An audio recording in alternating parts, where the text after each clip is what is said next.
جنگل کا جادو۔ کہیں دور پہاڑوں کے پار ایک گھنا جنگل تھا جسے لوگ چمکتے پتے والا جنگل کہتے تھے۔ اس جنگل کے بیچ میں ایک خوبصورت سا لکڑی کا گھر تھا جہاں رہتے تھے ایک نیک دل جادوگر دانش اور اس کی پیاری بیوی نازی۔ دانش کو جادو کی کتابوں سے بڑا شوق تھا۔ دن بھر وہ نئی نئی طلسماتی ترکیبیں پڑھتا اور نازی کے لیے خوبصورت جادوئی پھول اگاتا۔ نازی کو کہانیاں سننے اور خواب دیکھنے کا شوق تھا۔ دونوں ایک دوسرے کے بغیر ادھورے تھے۔ ایک رات نازی نے ایک عجیب خواب دیکھا۔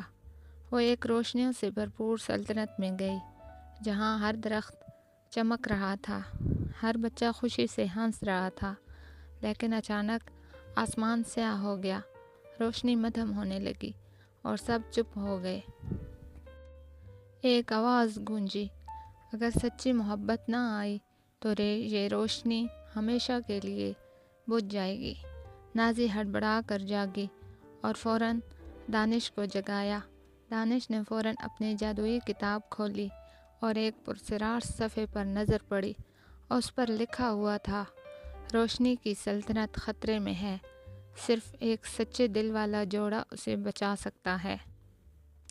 دانش نے جادوئی منتر پڑھا، نور و نغمہ وقت کا در، ہمیں لے کر جا روشنی کے گھر۔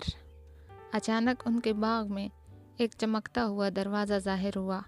دونوں نے ہاتھ تھاما اور دروازے سے گزر گئے۔ پلک جھپکتے ہی وہ ایک نئی دنیا میں آ گئے، روشنی کی سلطنت۔ مگر وہ جگہ ویسی نہیں تھی جیسی نازی کے خواب میں تھی۔ ہر جگہ مدھم تھی، درخت پسماردہ ہو گئے تھے، بچے خاموش اور آسمان پر کالے بادل تھے۔ انہیں معلوم ہوا کہ ایک ظالم جادوگر ذلمار نے سلطنت پر قبضہ کر لیا ہے۔ وہ لوگوں سے خوشیاں چراتا تھا اور روشنی کو قید کر چکا تھا۔ اس کا سب سے بڑا خوف تھا محبت۔ دانش اور نازی نے فیصلہ کیا کہ وہ ذلمار کا سامنا کریں گے۔ راستے میں انہیں کئی آزمائشوں کا سامنا کرنا پڑا، جادوئی سرنگیں، بوئے ہوئے درخت، وقت کے قیدی پرندے، لیکن ان کی محبت نے ہر بار ان کا ساتھ دیا۔ آخر کار وہ ذلمار کے قلعے تک پہنچ گئے۔ ذلمار نے کہا، کوئی جادو مجھے نہیں ہرا سکتا۔ دانش نے نازی کا ہاتھ تھاما اور کہا، یہ جادو نہیں، یہ محبت ہے۔ اسی لمحے دونوں کے دلوں سے ایک زبردست روشنی نکلی جو آسمان تک پھیل گئی۔ ذلمار چیخا اور اندھیرے کا سارا وجود ٹوٹ گیا۔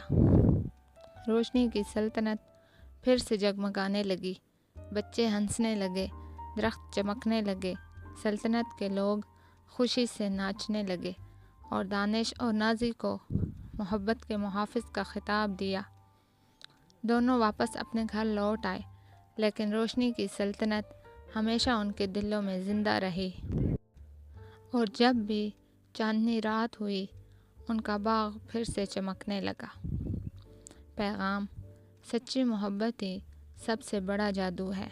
دانش اور نازی کی کہانی اس بات کا ثبوت ہے۔ اگر کہانی پسند آئی ہو تو ہمارے چینل کو سبسکرائب کریں اور اسی طرح کی مزید اخلاقی، جادوئی اور لوک کہانیاں دیکھنے اور سننے کے لیے بیل آئیکن دبائیں۔